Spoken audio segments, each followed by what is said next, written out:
سے پرواہرو بدھومنتو دیودشا،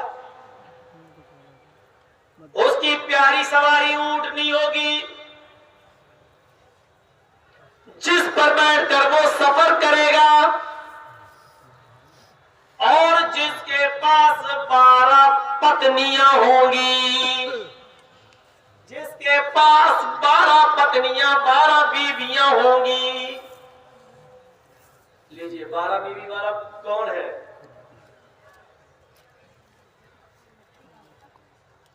رام چندر جی کے پاس ایک ہی تھی، عیسیٰ علیہ السلام کی تھی ہی نہیں، ابراہیم علیہ السلام کی 2 بیویوں کا ذکر تو قرآن میں آیا، سارا اور ہاجرہ۔ حدیث کی کچھ کتابوں میں ایک اور بیوی تیسری کا بھی ذکر ہوا ہے۔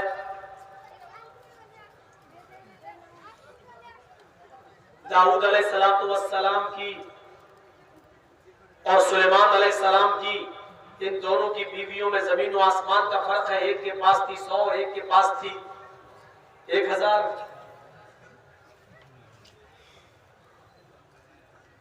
لیکن سوال یہاں 1000 اور 100 والوں سے نہیں ہے، سوال یہ ہے کہ ہندو دھرم کی کتاب کہہ رہی ہے 12 بیوی والا آخری نبی ہوگا، جس کے پاس 12 بیوی ہوں گی۔ 12 بیوی والے کون تھے؟ محمد رسول کرشن جی کے پاس تو 16,108 تھی۔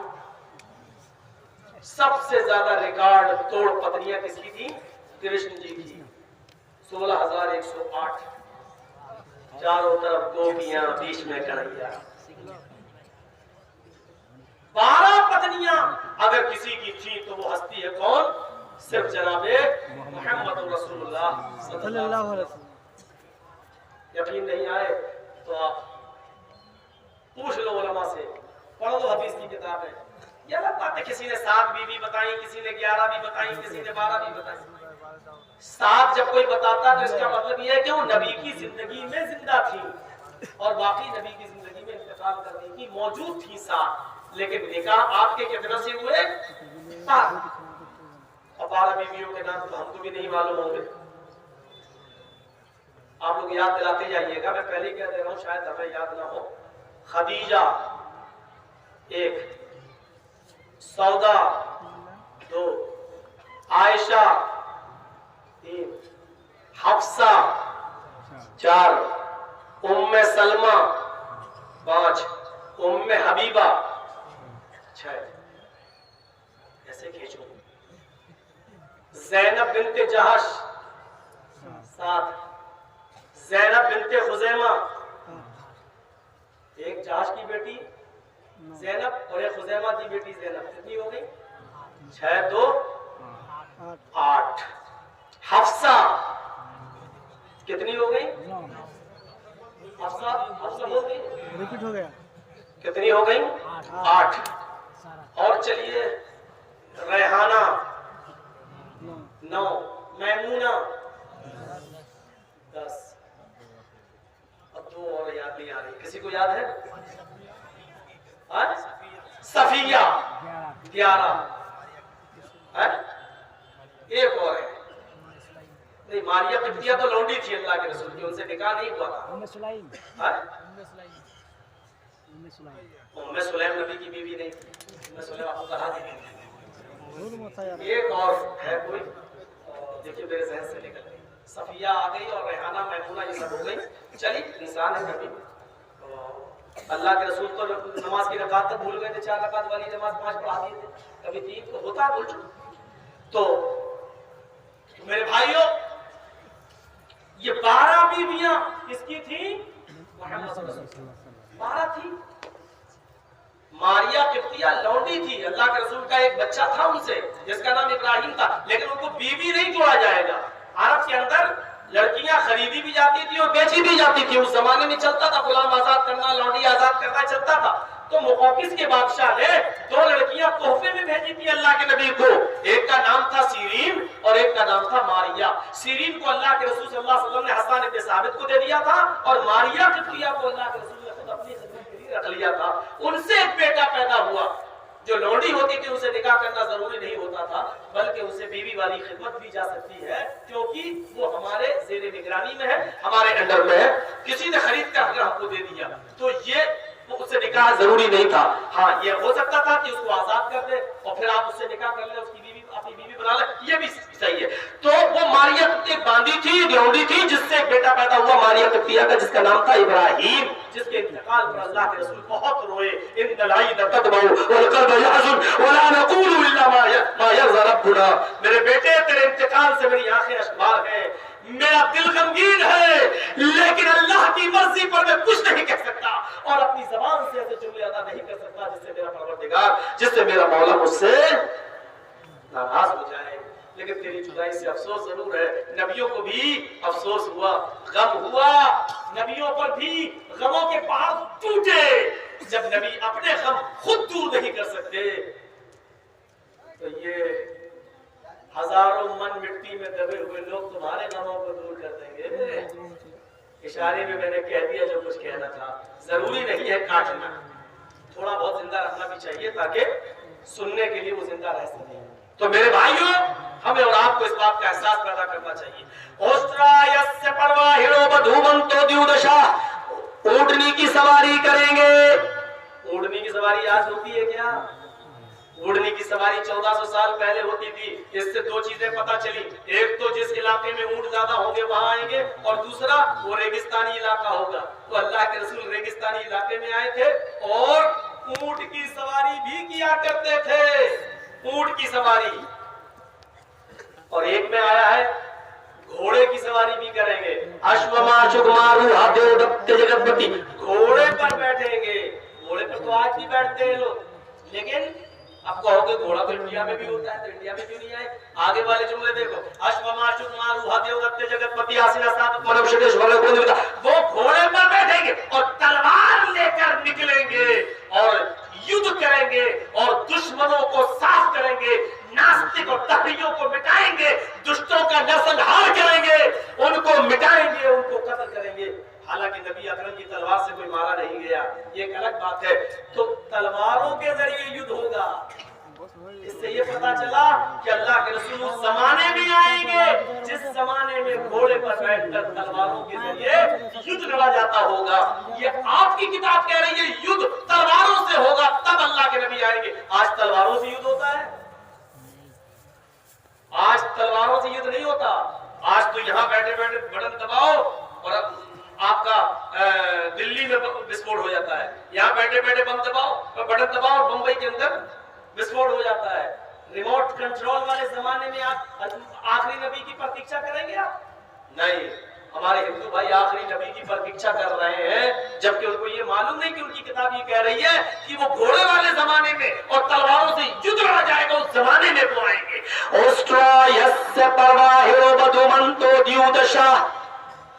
اور 12 پتنیاں ہوں گی ان کی، 12 پتنیاں ہوں گی۔ اور تیسرے منتر پہ آئیے، ایش ایشائے ماں مہے ایش ایشائے ماں مہے شتن نشکانت شسترجہ تریڑی شتان نورتان سہسترادش گوناما۔ ایشور ماں مہ کو دے گا، ماں محمد کو، ایشور ماں مہرشی کو، محمد رسول اللہ کو دے گا شتن نشکان، 100 سونے کے سکے۔ کیا چیز کہہ دی گئی ہے وید کے اس منتر میں، کچھ بھی کہنے کی ضرورت نہیں ہے، سنتے جاؤ۔ ایشور دے گا، اللہ دے گا ماں مہ کو شتن نشکان، 100 سونے کے سکے، دشسترجا 10 ہار، ہار جو گلے میں ڈالتی ہیں عورتیں، تریڑی شتان، تریڑی 3 شت 100 300 ورتان گھوڑے، 300 گھوڑے دے گا، سہسترادش، سہسترا مانی 1000، دش مانی 10، 10,000 گونام گائے۔ اب ترجمہ کیا ہوگا؟ اللہ ایشور ماما کو محمد کو دے گا